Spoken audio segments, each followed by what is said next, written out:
Welcome to the Microdosing for Healing podcast. I'm your host, Casey Garrett, and together we'll be discovering and learning from inspiring voices of healers, medicine keepers, and visionaries. Every episode, we'll explore the world of health, vibrant wellness, and natural medicine for a new era of human society. Welcome to today's episode. Hi, everybody. Thank you so much for being here. My name is Casey Garrett, and today I am so happy to introduce you to two of my very favorite folks in the medicine space, Nick Levich and Jimmy Nguyen of Psychedelic Passage. These two, I have so much respect and admiration for these two. Psychedelic Passage was one of the very first psychedelic-oriented companies to go public. You know, they were founded in December of 2019. And when I was creating our platform and community for Microdosing for Healing, and I was looking around for collaborators in the space, guest experts to appear in our course programming, Nick and Jimmy were the only other people who were public and out of the quote unquote psychedelic closet. So to watch them grow, evolve, adapt, and blossom in this rapidly growing field and do so with heart, to do so with integrity, has been just so inspiring to me and so many other people who have gotten to know and work with them. So thank you both so much. I'd love to start off with introducing Psychedelic Passage and really learn the inspiration. You know, it's so novel, never been done before. So I'd love to learn a little bit from you guys how you came up with the idea and what the personal and professional inspirations were. Yeah. So perhaps I'll start, and thank you for the warm introduction, by the way. Thank you. Perhaps I'll start by just acknowledging what we do currently and then explaining like how we even got to here. And essentially, we function as a concierge service that provides personalized referrals to a curated network of pre-vetted psychedelic guides all across the US. I know that's a little bit of a mouthful, but essentially, that's not what we had initially set out to do. It's actually something that, from my perspective, became a necessity after seeing the education gap between journeyers and then where facilitators are coming from. And so the original impetus to this whole thing was helping a human find a reputable guide in their local area, because essentially before we started, the only way to find a guide was through the underground market. And that made it extremely hard for folks that weren't plugged into medicine communities, spiritual communities, or even just like coaches who maybe had personalized referrals. And so that was the impetus to starting this whole thing. And when we first started, Jimmy and I were the only two guides. We were doing all the facilitation ourselves. And that was, I would say, very rewarding. And then it also got to be very exhausting because we were kind of like flying all over the country to go sit with folks. And we then kind of faced an internal inflection point where we had to decide whether to view this as a network and expand our ability to offer services by including other providers in the network. And that was a big leap of faith in and of itself. And then what became very clear from there is that journeyers had no idea what they wanted, no idea what they needed, no idea what made a guide qualified. And that created this environment that was just very ripe for power imbalances, predatory practices, and essentially journeyers getting taken advantage of. And I think a large part of that stemmed from the fact that this is an unregulated industry. It's very hard to figure out who is quote unquote legitimate and who's not. And so by morphing into this kind of concierge service, we effectively function as the middle person between the journeyer and the facilitator in a way where we can do two major things. One is pre-vet the facilitators in our network to a standard that we believe is appropriate. And I'll just tell you is higher than what, for instance, the state of Oregon is going to require of licensed facilitators. And then the other piece is building recourse into the model. So if we do get reports of folks in our network, who are basically violating ethical standards, codes of conduct, or engaging in facilitator abuse, we have a means to essentially investigate that and then remove them from the network if that's warranted. And so that creates this feedback loop where they're screening on the front end, screening collectively. And because we are the intermediary, basically the moderator of the network, we're able to advocate for the clients that come through from a place of not being biased. Like at the end of the day, we don't care which facilitator they sit with or if they sit with anyone at all. We're just there to help them find the next right step in their journey. Yeah, thanks for that, Nick. I'll also thank you for that wonderful introduction, Casey. I'll back up a little bit further to share that our main impetus for doing anything with psychedelics publicly really stemmed from a desire. Well, I guess let me just share this. So Nick and I were altered in a recreational setting in a very public, musically oriented setting. And he and I had been through separate but parallel spiritual processes and personal growth processes that were heavily sometimes I say accented and influenced, but it was really determined by psychedelic medicine work in our own ways. And Nick and I felt the power and the value of being the only ones in our friend group and family group to see each other through this process, let alone support each other through this process. And at some point in that evening, Nick turns to me and says, wouldn't it be amazing if our life's work was somehow related to psychedelics? And this was also the way that we could make a living, and this could be public facing, and we don't have to hide and keep secrets and all of this. And basically in the middle of the rave, I sit down and I start crying. I was like, wow, this is almost like something that had been done, like a conversation that was already headed this way. And like, here we are having it. And so, I share that many people have that epiphany moment. Many people have that calling moment. And I'll tell you that is not enough, because that then just started this mountain of work that was, and it was a mountain, and continues to be so. So the other part of this is that when that started, I think the first thing that we did was we reached out to our community. We started asking people, okay, what is it that people need right now? Because another part of our origin story with Psychedelic Passage is we were interested in helping people now, before regulation, before all of that, because we knew that there were thousands and thousands of people exploring and engaging with psychedelics with literally zero infrastructure that Nick is describing it as a part of what we do now. And so as we interviewed those folks, we realized there was a lot of varied opinions, that there really wasn't an idea of what people need now. And so we realized there's this gap of tangible, actionable information that could actually help somebody even make the decision on, are psychedelics right for me in this juncture of my life right now? And then all of this unfolded from there. Nick and I starting to facilitate, Nick and I starting to bring people, into our facilitator network, into this evolution of this concierge service, this advocacy service, this intermediary service.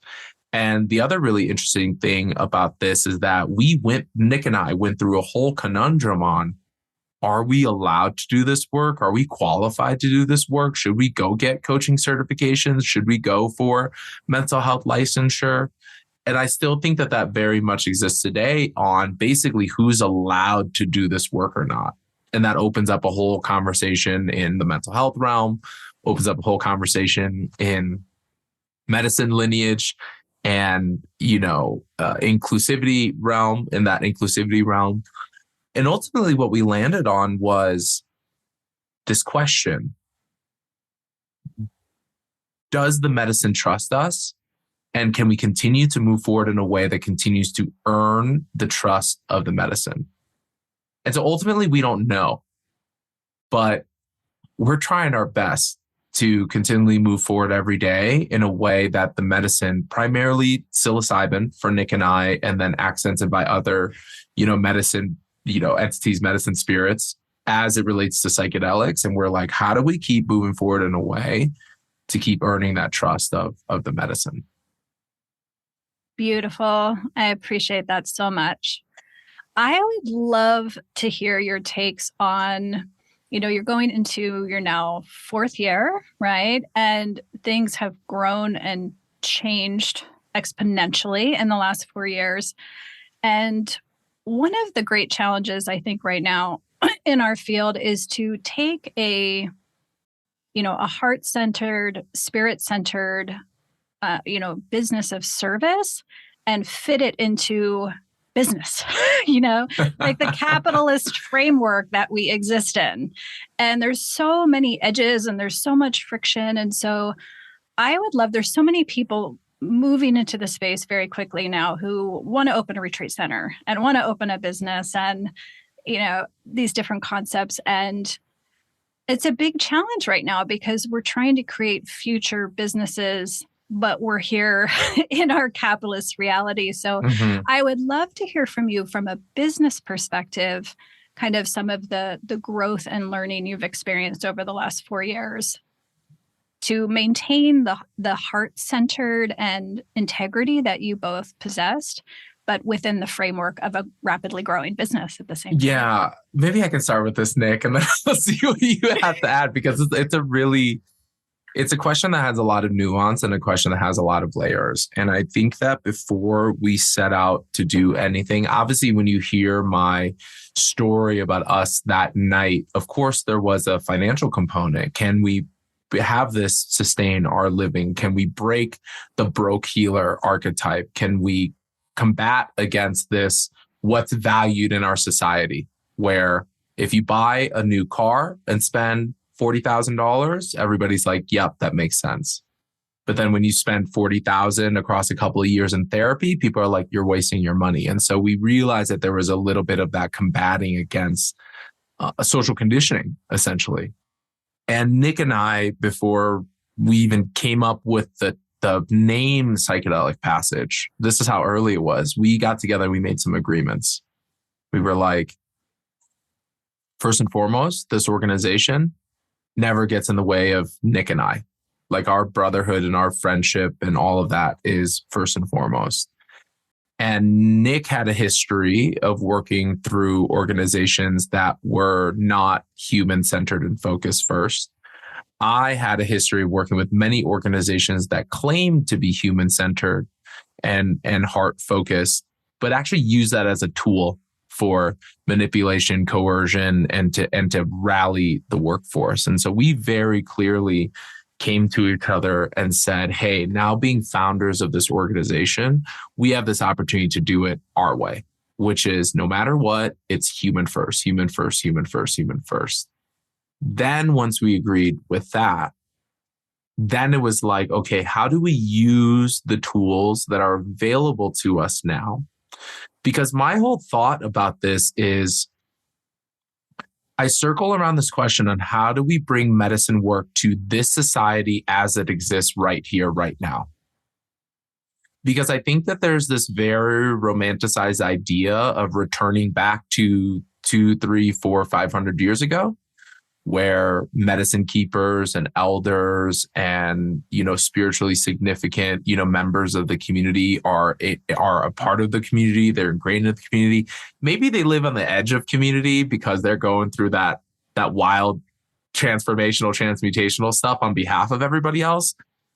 But we don't have that here. We barely take care of elders and elderly people in our community, let alone trying to weave in, medicine work to this. And so it became very clear to us that, hey, we need to use the tools that are available to us now.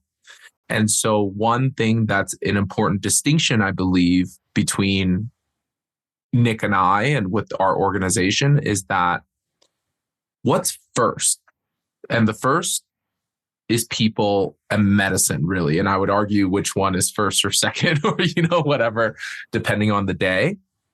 And then everything else trickles down from there. And so one thing that I'm very proud of with Nick and I and our organization is this infusion of, okay, it has to be both. We talk a lot about living in both worlds, as one of Nick's, great mentors, says. How do you live in both worlds? How do you take all of the tools of capitalism and organizational building and business building? How do you take the tools of medicine work and spirituality and personal growth work? And how do you, in our way, merge the two together? And so it's an ongoing discovery for sure.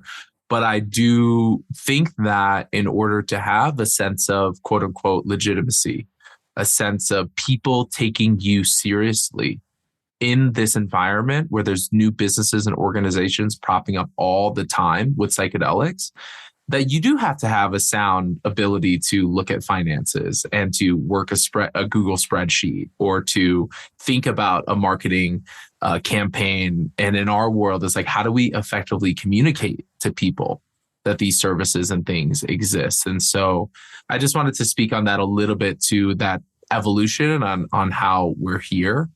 And Nick, I'd love your follow-up thoughts on anything I just said there.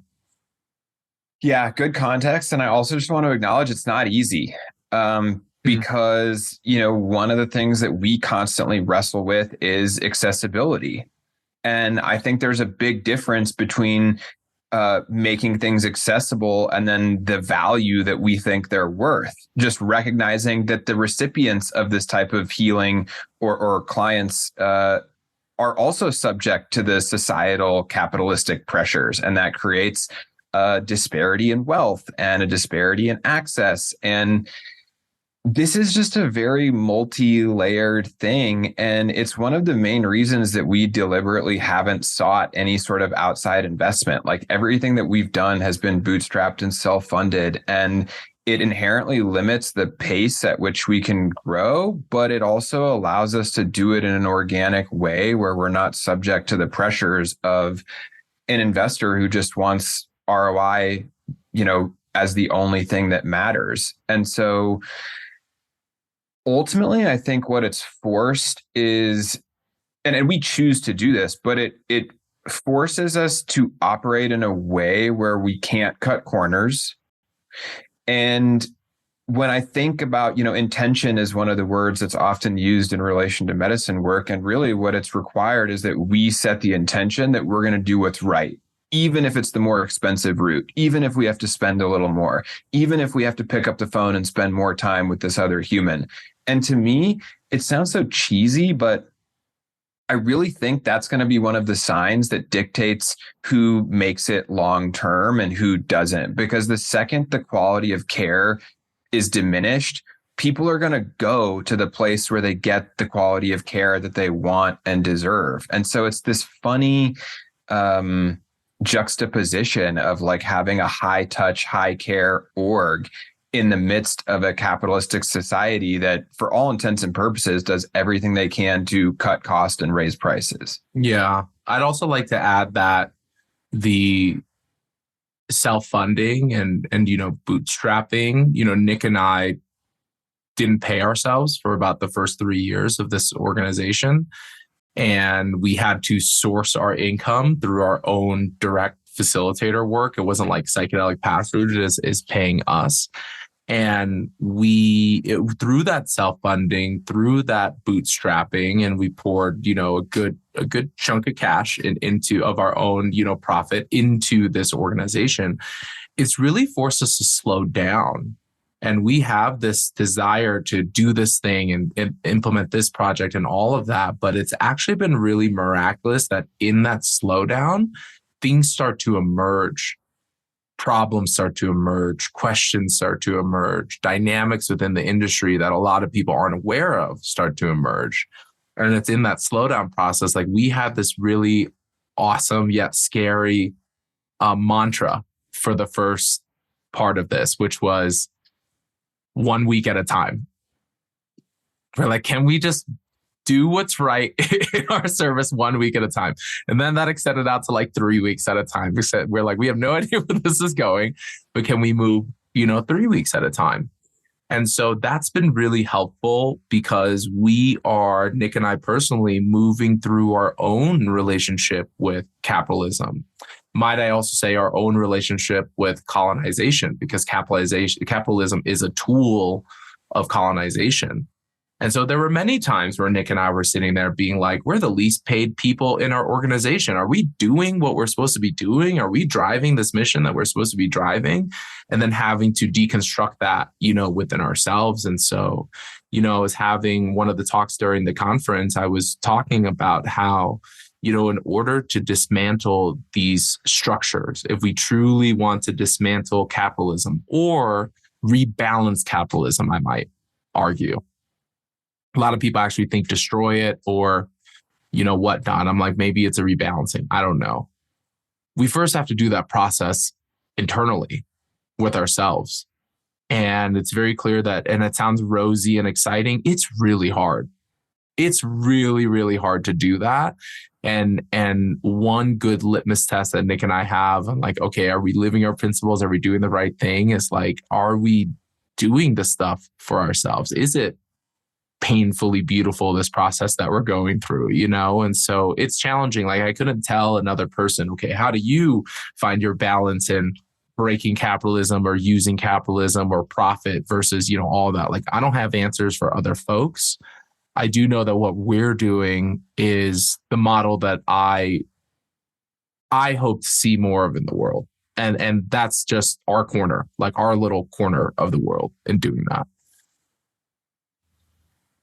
Amazing. Thank you. I appreciate you both being so candid on the subject that it is a challenge and it's a daily, weekly challenge ongoing. There's a lot of opinions and there's a lot of spectators in the space suddenly. Like we've gone from no one really kind of paying attention to what we're doing to suddenly lots of attention and lots of opinions about the way things should be done and who should be doing it and how and who has permission. And it's very different being a spectator versus being in the arena, right? And I think people who are in the arena are uniquely positioned to share the wisdom along the way. So I appreciate your truth bombs. bring them. Yeah. Well, thank you. And I just want to say that's one of the other reasons that we even got started was we realized, hey, we can either sit back and poo-poo how other people are doing it, or we can put our own hat in the ring. And let me tell you, everything changes when you put your own hat in the ring and give it a go yourself. It is much easier to critique others than it is to try to be a model for how to do it, where there effectively are no models to look to. You're just figuring it out. Yeah, I was just going to say, I'm grateful that you think that we're even in the arena, because I very much view us like, we're over here in our little corner of the world, serving our community, serving the people who are drawn to us. And then it just happens that people are looking and paying attention and asking questions, because I do think that we are at a juncture of this space. I'm very resistant on saying it's an industry or a movement or whatnot, but in this space right now of psychedelic exploration coming to the mainstream, there's a lot of folks looking towards the answer. How could it be done? What's the right way to do it? What are structures and standard procedures and things we should think of? Is there a model upon which somebody could institute, adapt, implement, within their own organization? And we don't claim that our way is the way. What we do claim is that it's to our highest integrity, the way that we're trying to do it, which is full of mistakes, full of failures, full of not getting it right. And then every now and then we get a couple things right, which then helps us to keep going and go another 3 weeks or another 3 months or what. I mean, I would sum it up by like, this is our heart expression of what this can look like. And we never had a business plan. We never really knew where it was going. It was this constant, like, can we just take the next right action in a way that we are internally at peace and feel like we're doing genuinely the best we can? Beautiful. I would love for you both to reflect on where we are in this very moment. When I first connected with you, When I first connected with you, 3 years ago, it was such a different place where, I know when I made myself public, I was legitimately like, is anybody going to be there? Is anybody going to be ready to do this and even know what this is? And now we're in a place where, it used to be people who found us had to seek it out, to do some work to even find us. And so they had brought this spirit to, searching and exploring and volition and sovereignty to the process, where they had to kind of seek it out and be proactive and participatory in the work. 3 years later, it's a whole different story where people are coming more from like a consumer product experience thing, where it's a different level of expectation, a different level of entitlement to the public.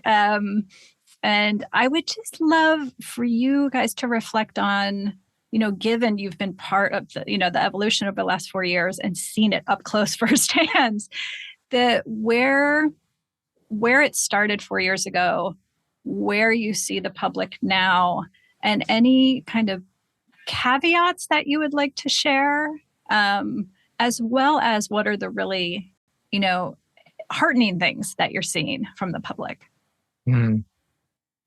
Yeah, I would answer this question in two different lenses. One is the lens of the psychedelic curious individual, of which when I see, and this kind of answers the heartening part, when I see that there are options out there, when I see that conversations around psychedelics are more normalized, when I see that people are not relegating psychedelics to just a fun event or a possibility of going clinically insane or some of those things that the war on drugs were telling us, that's really heartening for me.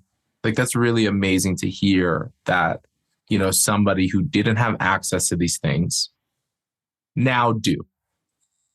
And that's really beautiful. That's a really beautiful story to tell. There's a shadow side to that, because on the other side of the psychedelic curious person are the people who are responsible or interested in bringing those services to market. I say that specifically because I'm using terminology and language of our culture and of our society, right? And a part of bringing things to market is also bringing things to community. That's also as important. And where I believe that we stand within this space right now is that there's a lot of ideas and opinions of how that process happens that are in this crucible process right now.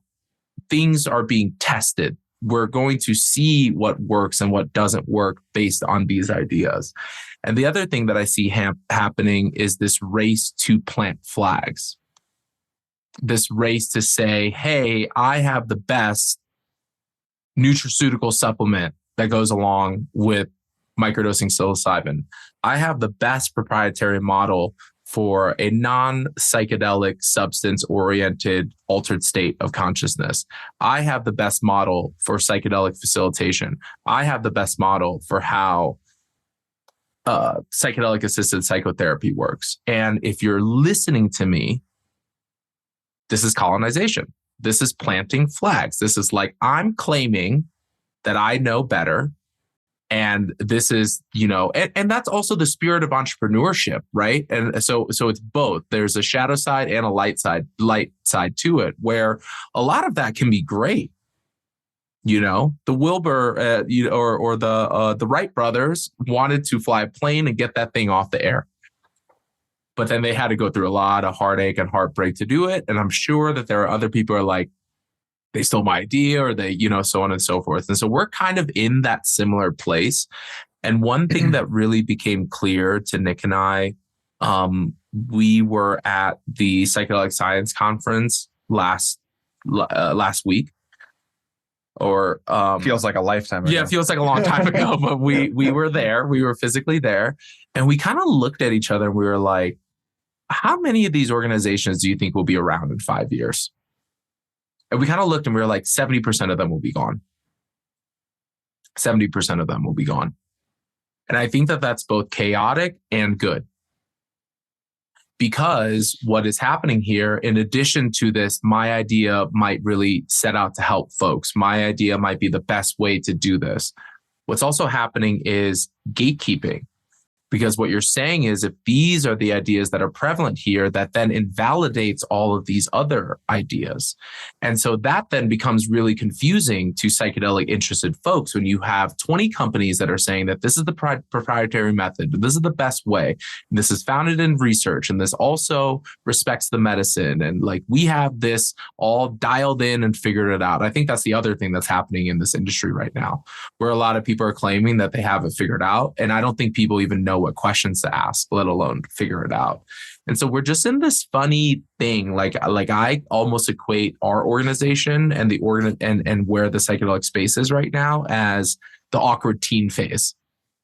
You're trying to figure out your identity. You're trying to figure out what matters to you. You're trying to figure out who are your friends and who aren't, and all that. You're trying to figure out your future. You're trying to do that, and it is messy and highly emotional.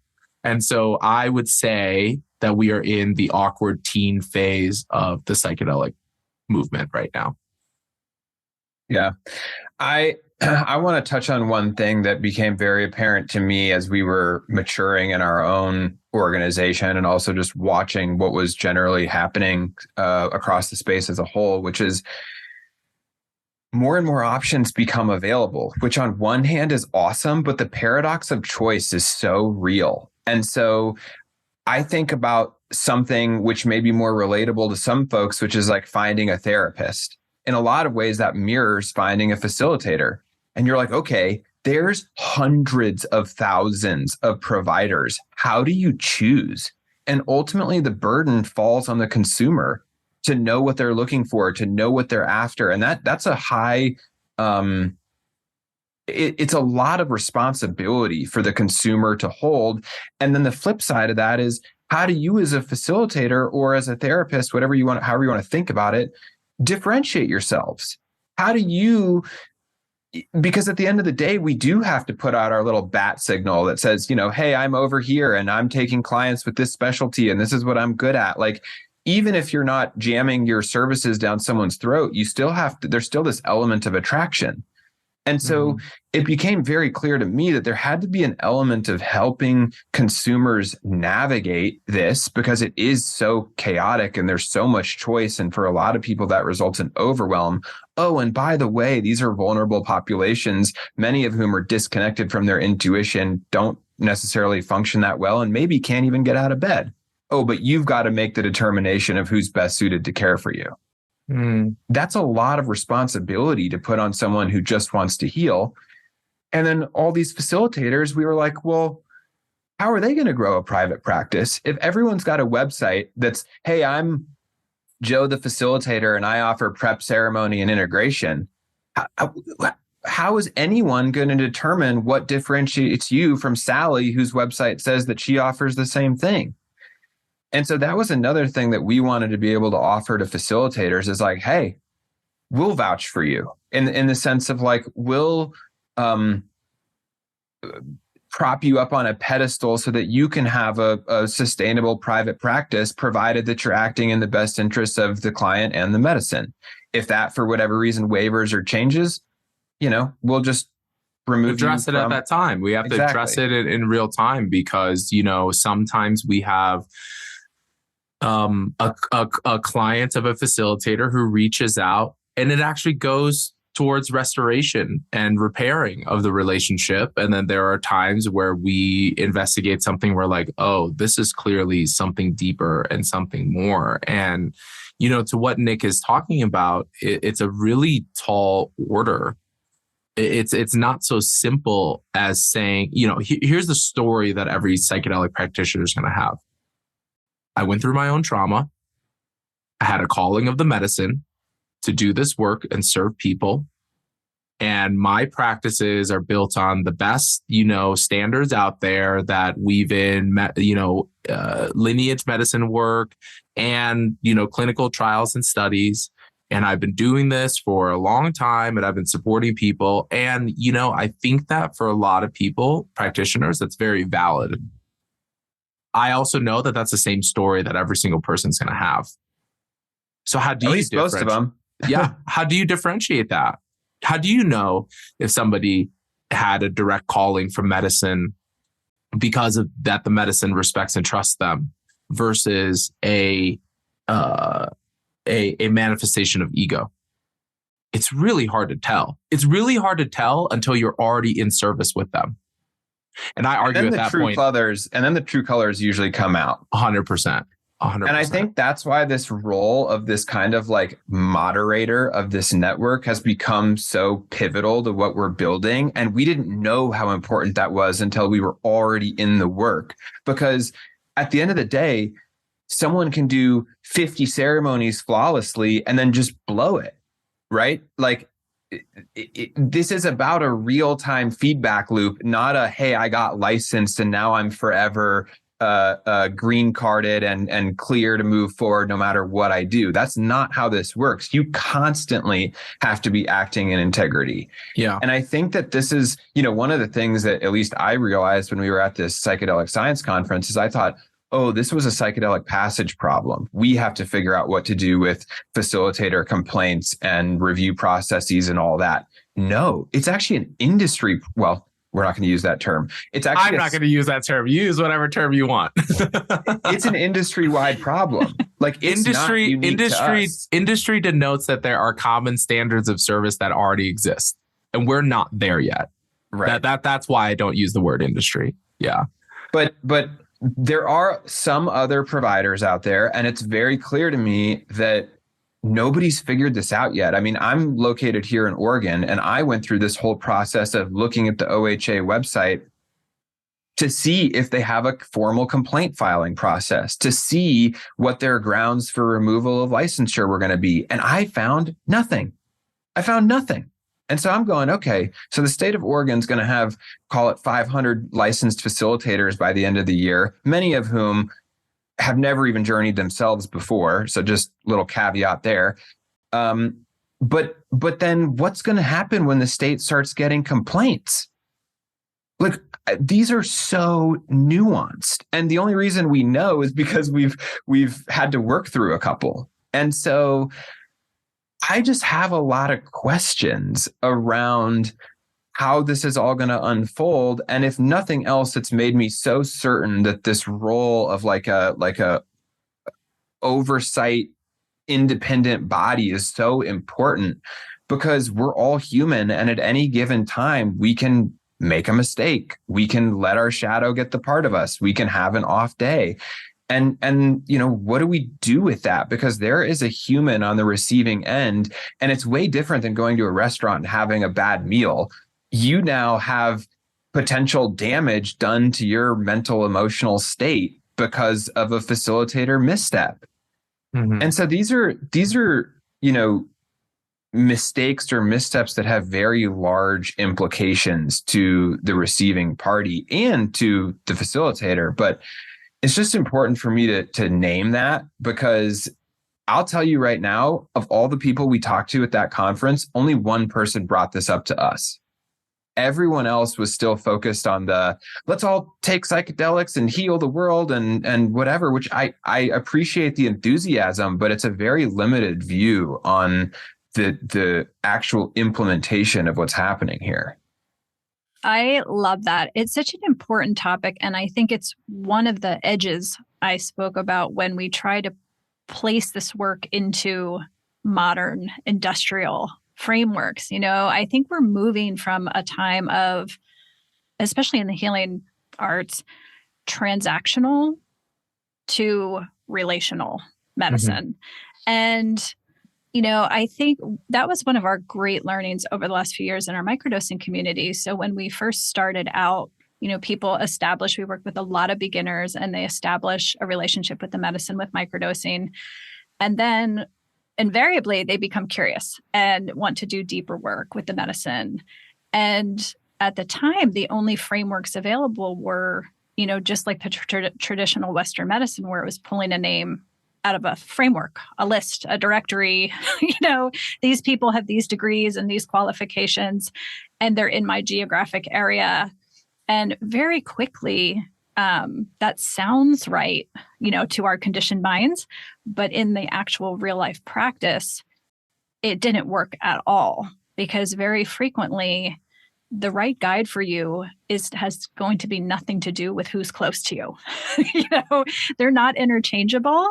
And the right guide for you, it's going to be so nuanced and energetic and spiritual and soul connected that we really encouraged people to open their minds.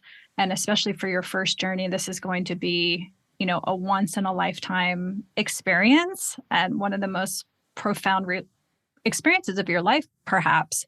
It's worth taking your time and really finding the right fit for you and really getting to know them. And one of the things instead of just listing guides that were vetted, we also got to know them like you are, where you personally know the guides. You can match people with a much better way, because you're in relationship with all of the guides. And so the client, the guide, and that's so different than the way the current therapist or medical field works.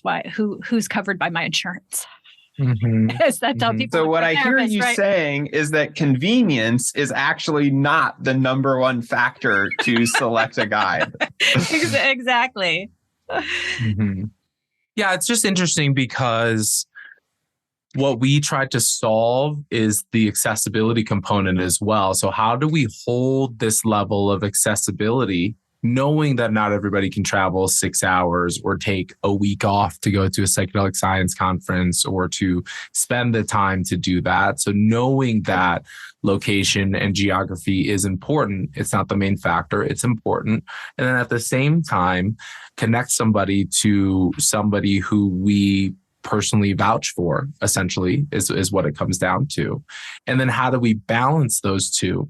And then realizing that even then it's not enough. The same way that you can't predict what happens in a psychedelic experience, a facilitator can talk all day on what they would do theoretically in a medical emergency, what they would do theoretically when they're approaching, or how they handle informed consent, or how they handle power dynamics. You don't really know until you're there. You don't really know until the facilitator is practicing and whatnot. And so I think a part of it is this pre-vetting that Nick and I do. But then the other part is what Nick was saying about this continual loop of feedback, this continual learning, this continual, okay, how does this person receive feedback? How does this person implement new practices or revisit practices or do away with some practices? And then how do they confront that when they say, well, this practice was guided to me by the medicine. I got this in a direct vision transmission from the medicine. And then you have a conversation with them on how that might be harming people potentially. How willing are they to make those changes? And so it becomes very interesting. And one thing that I like about, Colorado, I think there's a lot of contention around Prop 122, now SB 23, 290, I believe. But the one thing that I do like is that there's no ability to advertise. You can't put your name on a billboard. You can't, whatnot, have like paid advertising, which I think is a foot in the right direction. But I'll tell you what, the person who has $1 million marketing budget will probably reach more people than that individual who has been doing this work for 20 years and who, it is just putting up their bat signal like Nick is talking about. So even though we may have some regulatory things, what Nick was saying in the state of Oregon already shows that there are some really important and beautiful things about regulation, and not everything should be solved by regulation either. Thank you so much. In terms of, let's talk about a little bit from the client perspective. We have a lot of listeners are pretty new to medicine practice. They're in their first year. Mm-hmm. They're microdosing. When it comes time to searching for a guide and the screening process, are there any parts of the process that help you really, really know this person is ready and prepared for a journey in their background? And then can you share some of the things that you might see in a screening process where a person would benefit by slowing the roll a little bit and instituting some other practices in their life to prepare for a journey? Yeah, I'll start off by saying that this process is actually a two-way screening process. It's the journeyer screening the service provider and facilitator, and the facilitator having the responsibility of making sure that the potential journeyer has the right conditions and setup for the potential of a meaningful experience through psychedelics, because there's already an inherent power dynamic there. By saying it's that the facilitator is screening out the journeyer, it's saying that the journeyer or potential journeyer has to meet a certain set of conditions and criteria to be good enough for psychedelics. And that's really not the case. A lot of this is about fit. It's fit with the medicine. It's fit with the psychedelic. It's fit with the service provider, right? And so I just want to zoom out on this first and foremost to say that as we talk about screening, it's a multi-directional, like process here. You're asking a very pointed question on, are there indicators for me on people who I really invite to like slow down or pause or even stop the process altogether? The number one thing that I can say is your level of desperation and the honesty that you have with yourself with how desperate you are. And I'll give the caveat to say that there are many people who have been suffering for a very long time, who've been looking for an outlet or an alternative or a resource, and then now there is one that is present to them. So I get that. I get that there's a level of urgency for people, but I think that that's very different than desperation. Desperation looks like I've tried everything and now this is my last shot. Desperation is, if I don't do this next week, I don't know how I'm going to continue on. And that's a little different than urgency, because urgency is more saying, this is really important to me and I want to do it right. Because if you use desperation as the primary motivator, you're going to pick who the soonest available is. We're talking about this already, who the closest to you is, and maybe you're going to pick who's the right person within my budget. And that is so dangerous, because if there's a person who's already in a desperate state and then you pick that, and then you have, let's say there's no facilitator abuse at all. Let's say the facilitator did everything that was right in the service of the client. And you had, as a journeyer, this really high expectation that I'm going to meet God and this is going to solve all of my things and I'm going to so on and so forth. But what if in that first experience, what it actually does is it brings all of your trauma to the surface in order for you to better access them, in order for you to better work on them? But if desperation is your real hidden motive here, then you can see how that becomes really challenging for folks. And so that's probably one of my best indicators on whether, a person is ready for a psychedelic experience or not. There are also other indicators on like how much work the journeyer is willing to do and how much they rely and lean on the medicine to do for them. And when I tell folks, hey, actually, this psychedelic substance is a catalyst, it's the same amount of work that you need to do already. Most of the time, I don't hear back from about 50% of those people. And I think that that's actually in the best case. And then I have some folks who I address these things. They're like, okay, I know I'm desperate. And I know I am kind of leaning on the medicine. And I know that my intuition is telling me to do this anyways. Like, I want to move forward and my intuition is telling me to do this anyways. It's then my deep responsibility as a facilitator.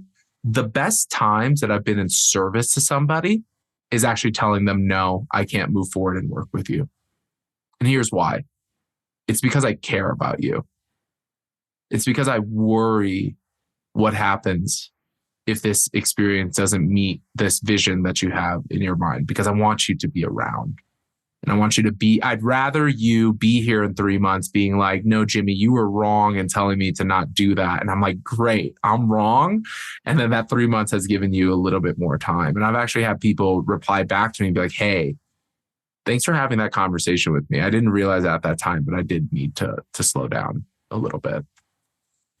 Thank you. So, so important. I think that's likewise one of the biggest misconceptions I see, especially right now. You know, a lot of people are going through it right now, like their life and regardless heart, of whether you're interested in psychedelics or not, people are going through it right now. Absolutely. Absolutely. And it's the price of evolution and growth that we're in right now.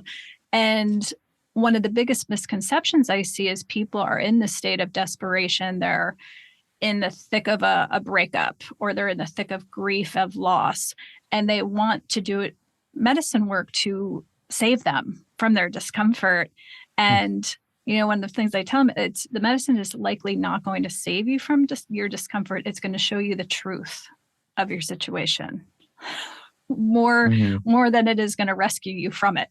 So it's kind of a deep deconditioning of take the substance and you'll feel better. Right. I mean, the thing is, what I've recognized is that is the Western paradigm. It's like, okay, you have high cholesterol, pop a Lipitor. Don't bother changing your diet because that's what's hard and potentially uncomfortable. And so people like to fit psychedelics into the same lens, primarily because they don't know any better. And then that's what we're conditioned for, to think, all right, well, if I just take a microdose or I just take a big dose, like I'll just feel better. Like that's what the studies say. That's what the science says.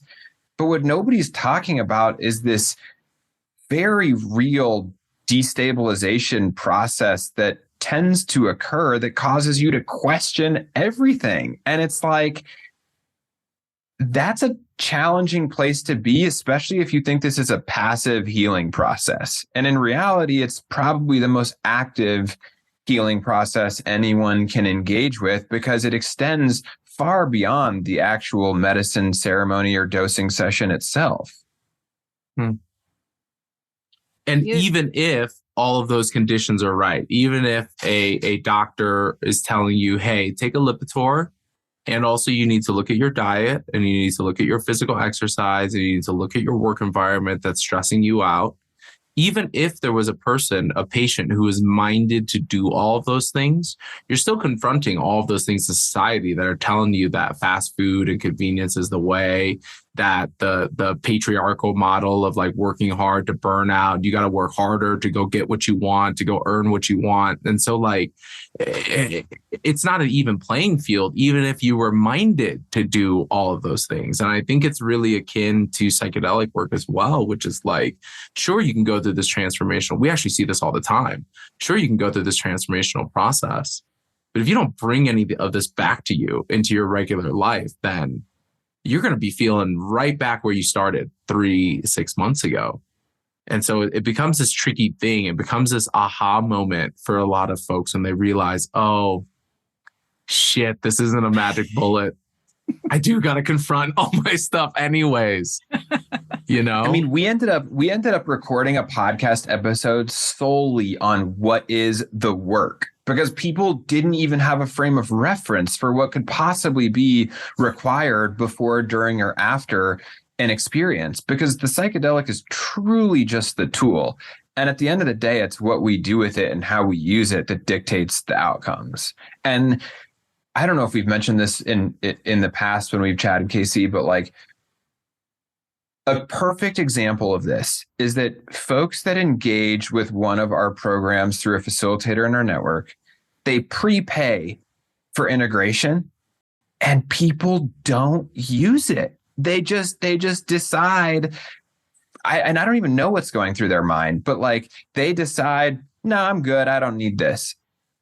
And it blows me away, because they've prepaid for this professional support. It's part of the program. The facilitator's reaching out and asking, hey, you still got one of these left? Would love to connect and check in, see where you're at.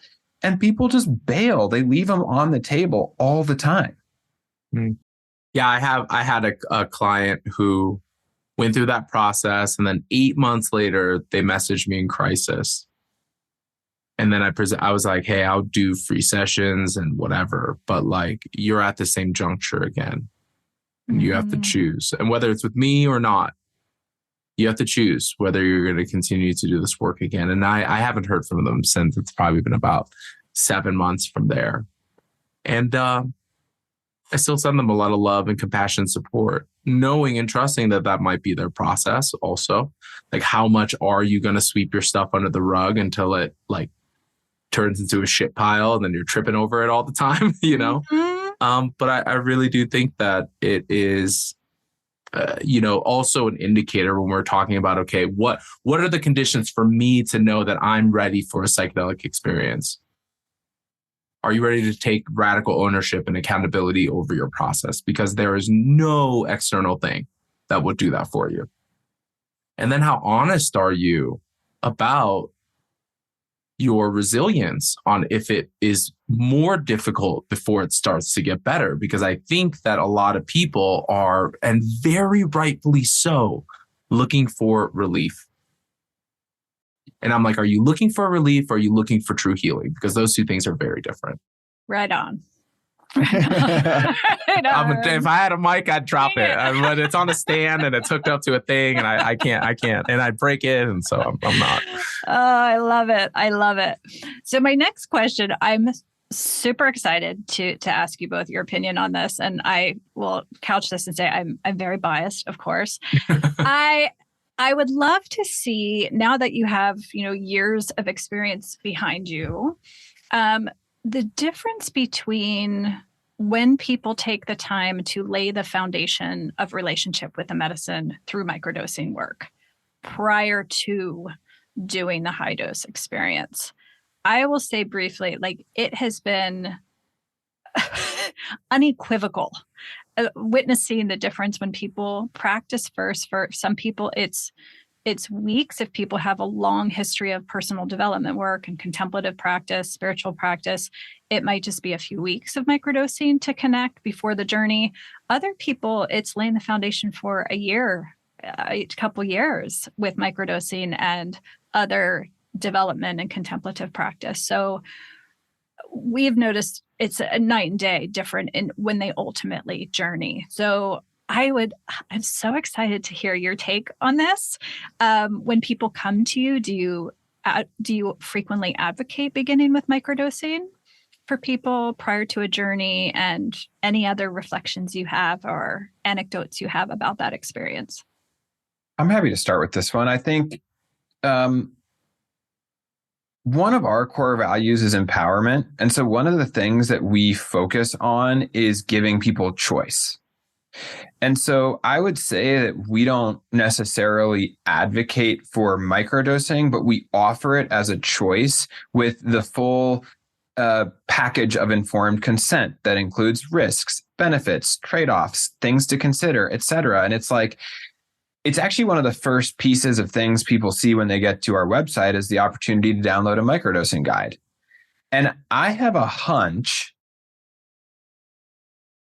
there's a lot of people that download that without even knowing whether it's something they want or not. They're still trying to figure it out. And so I still, in my own experience, there's a lot of questions around microdosing, even though, like, you've been working with folks in this for the last 4 years professionally, and Lord knows how long it's been around before that, but it's still very foreign to people. And in my own experience, I have definitely seen a difference in how folks enter a medium to large dose journey if they have prior experience with microdosing. There's a couple things that come to mind for me. One is it starts to build this foundation of trust and rapport with the medicine. Mm-hmm.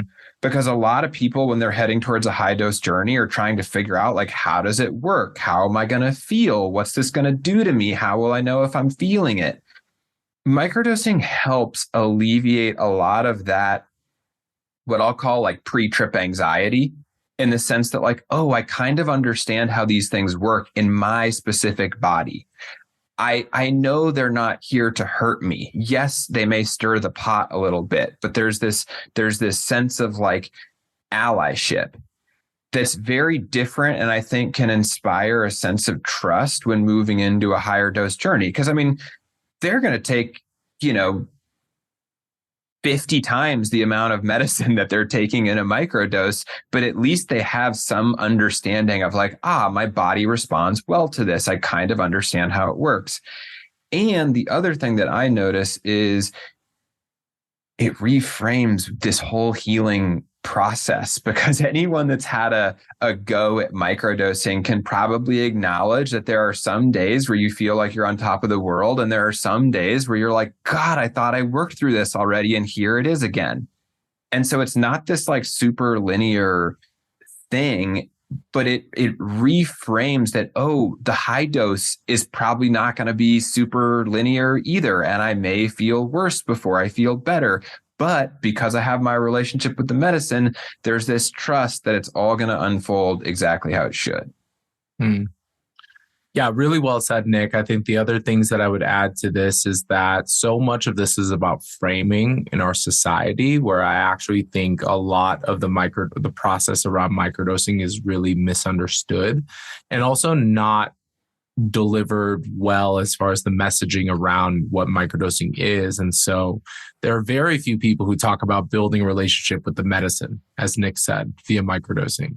A lot of it is about benefit and neuroplasticity, or productivity. Yeah. I want to increase my productivity at work. Like, what? Yeah. Or stress resilience, or nervous system management, like hormonal, almost like recalibration. And so, yes, those are all potential benefits. But what a lot of people don't realize with microdosing is that the same non-specific amplifying effect also happens. And so it can bring up your trauma. It can bring up this thing that's uncomfortable for you. It can bring up at a certain dosage, if you don't have your dosage dialed in right, a sense of flightiness or scatterbrainness. And so, what I view actually is that there's a lot of different entry ramps onto this highway, of which microdosing is a very viable one, of which large dose experiences are a viable one. What's really not talked about at all are moderate or museum doses as well. Also, non-psychedelic ways of exploring altered states of consciousness is another entrance ramp to the highway, like breath work or things like that, or meditation and things like that.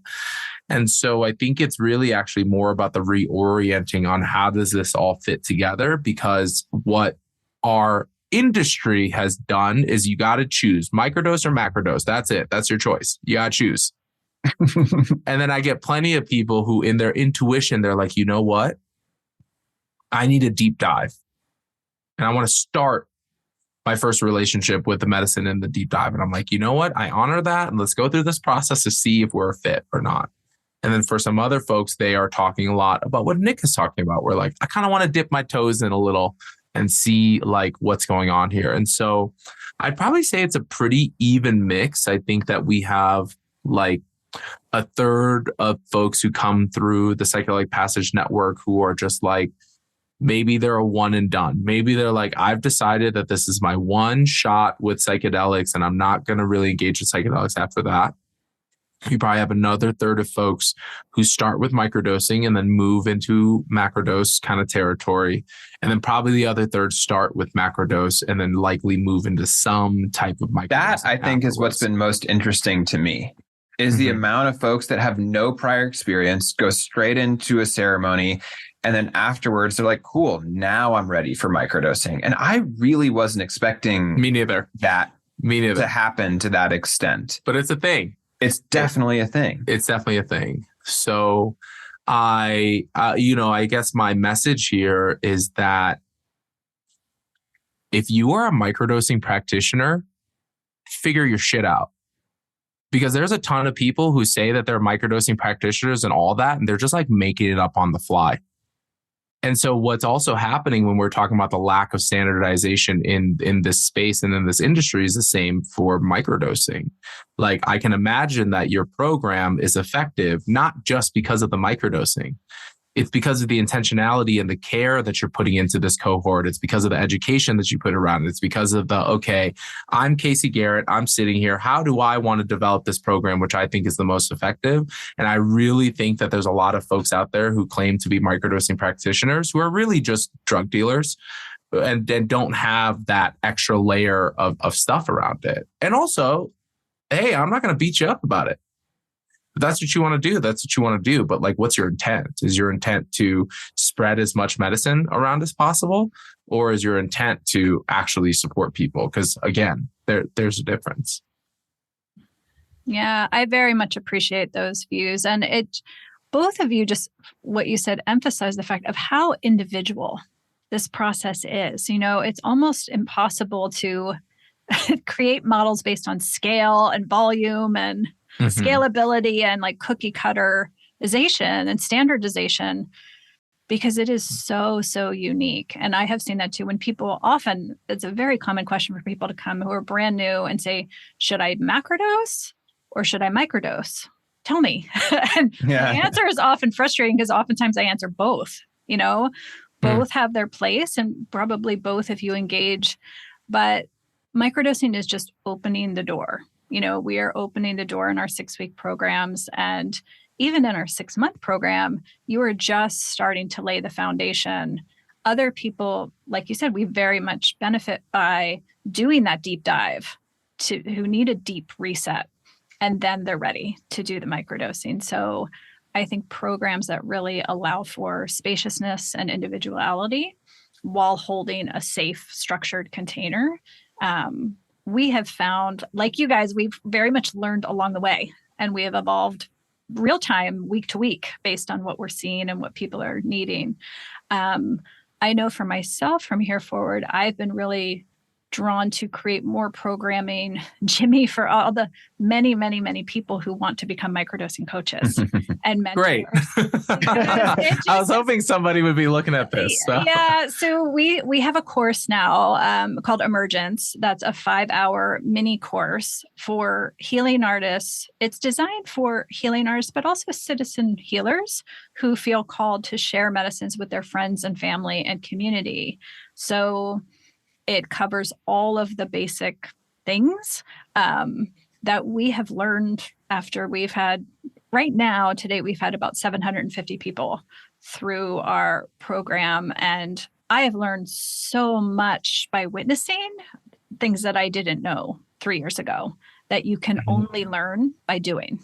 That's why it's so odd to me that there are certification programs that don't include medicine work for the practitioner, because it's such an experiential process.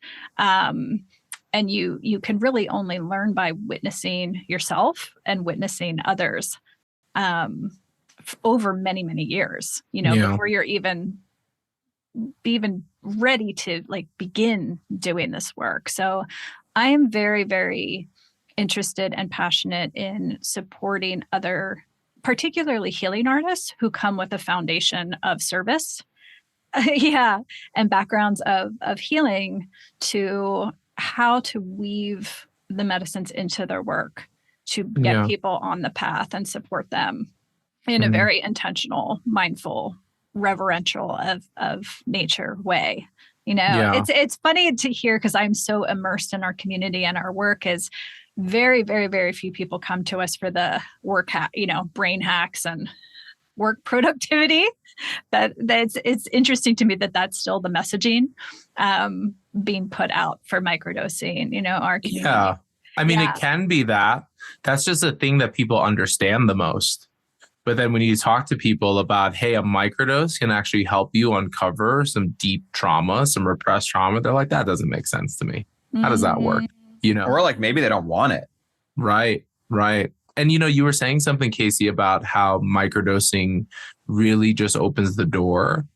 I want to be clear to the audience that macrodosing only opens the door as well. It's the same. The same way that if you sat and meditated for 8 hours a day, you would still run into the same problems on like, how do I show up with my, how do I implement this? How do I bring this to the life that I'm living in? Because it'd be super easy. I wouldn't say easy, but it'd be a whole different thing to go sit in the woods and meditate for 8 hours. It's a whole nother thing on, okay, how do I bring this back to the world? And so when we're talking about microdosing, macrodosing, any of these other, entrances onto this highway, it's the same thing as well. Thank you. My last and final question, and you guys are free to take this in any direction you would love, is, it's just we're at this very clear inflection point right now where we've been waiting for it to be mainstream, and it's here. it's very much here. And so I would love for you both to reflect and share any thoughts you have on, you have the gift and privilege to see firsthand so many people moving through this process.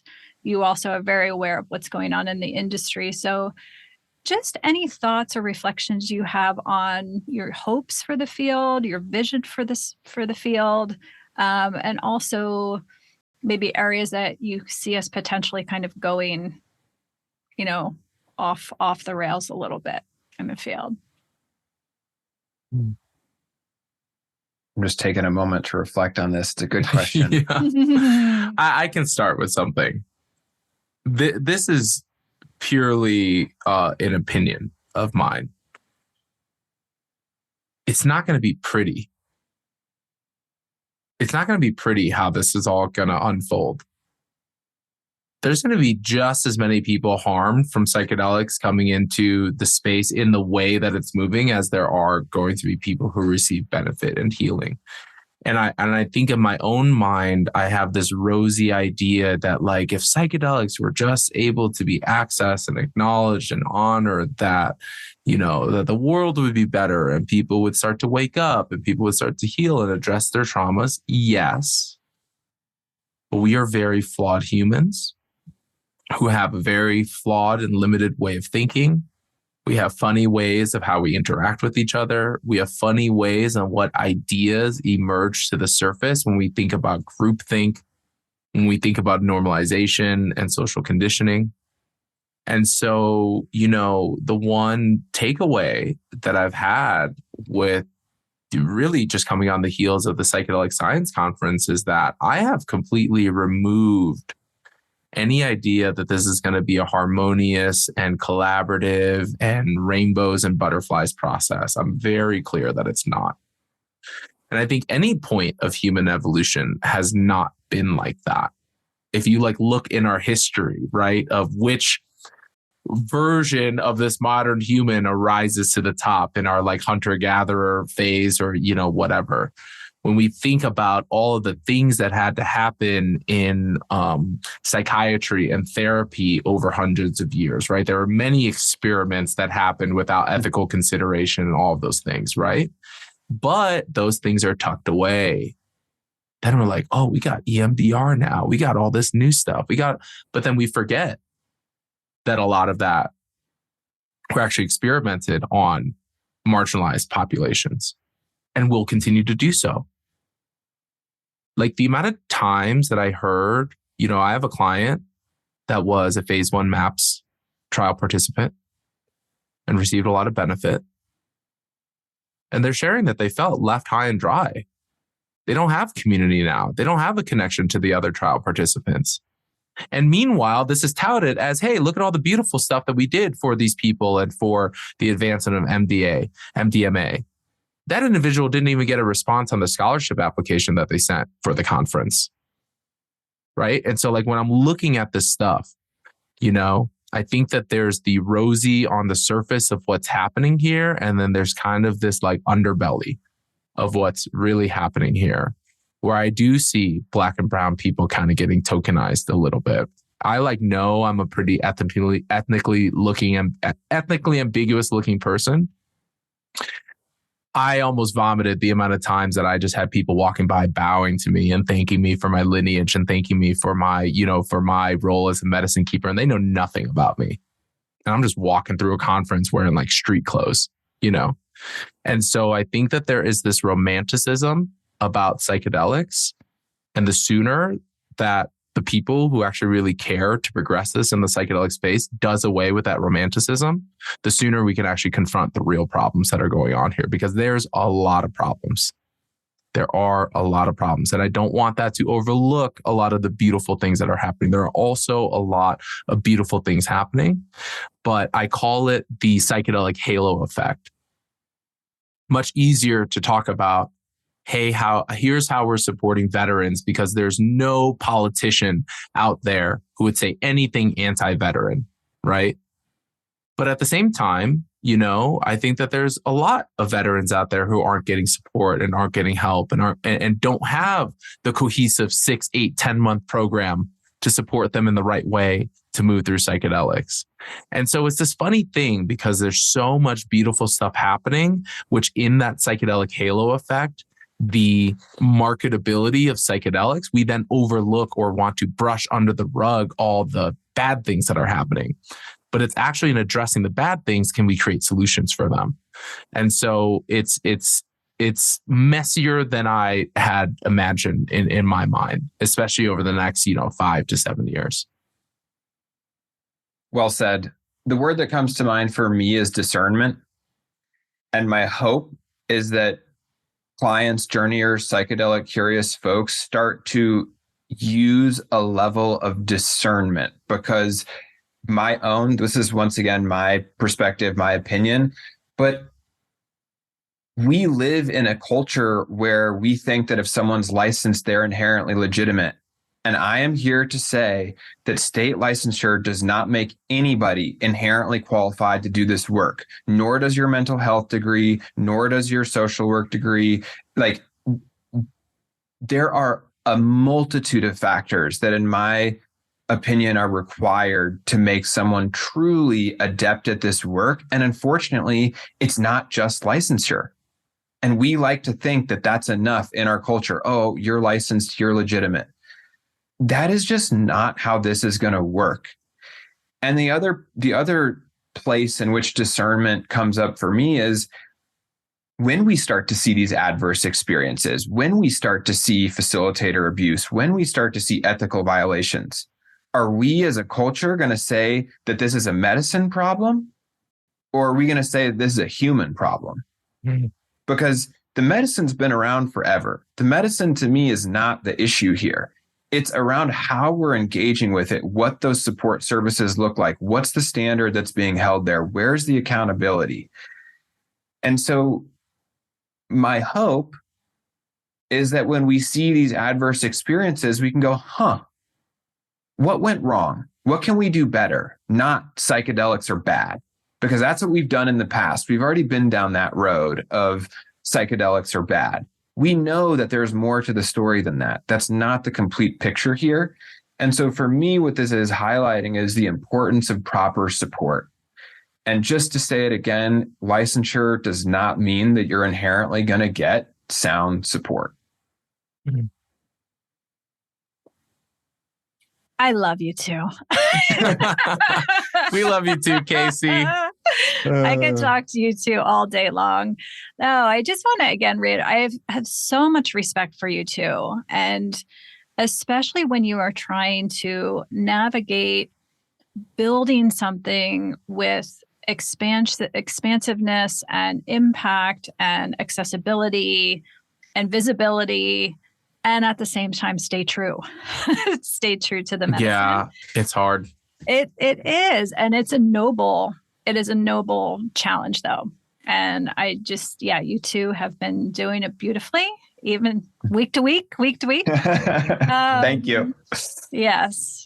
So, and we feel the same about you. We wouldn't have come on the show otherwise. Like, we're very clear in who we, align with as far as putting ourselves out there and being on their platform. And so, the feeling is very much mutual. Yeah. And I just want to clarify for folks that Nick and I really try to not put out any air that we have it figured out, because we very much don't. I think the difference is that we're willing to ask the questions and we're willing to acknowledge what we don't have figured out.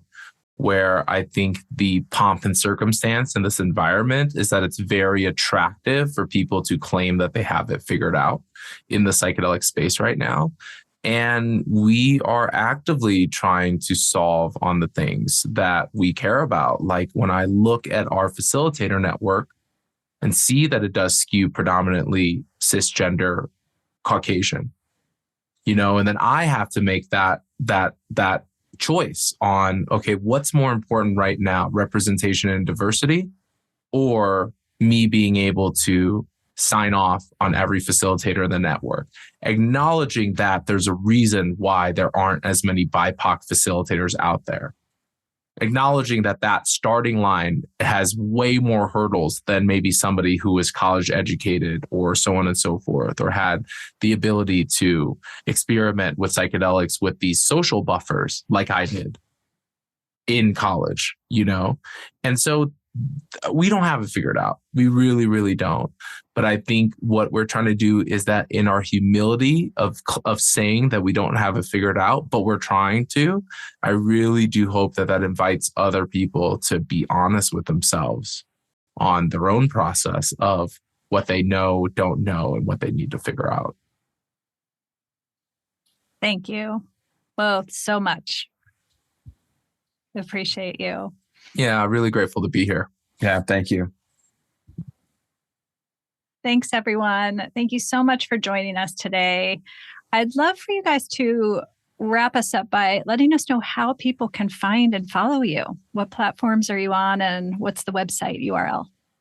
Yeah, so the website is www.psychedelicpassage.com. And it's the same for all of our social accounts. So at Psychedelic Passage. We're on all major social platforms. And then we also have a podcast called the Psychedelic Passage Podcast. So also same name. We tried to make it as consistent and universal as possible. Very creative. Appreciate it. Awesome. All right. Well, goodbye, everybody. Thank you so much for listening. Be sure to connect and follow these guys, and we'll see you again soon. Thank you for listening to today's episode of the Microdosing for Healing podcast. Are you ready to take the next step? Please visit us at microdosingforhealing.com to access our free Microdosing 101 workshop. In it, you'll learn more about our diverse community, our supportive group programs, and discover if earth medicine practice might be right for you. See you in the next episode.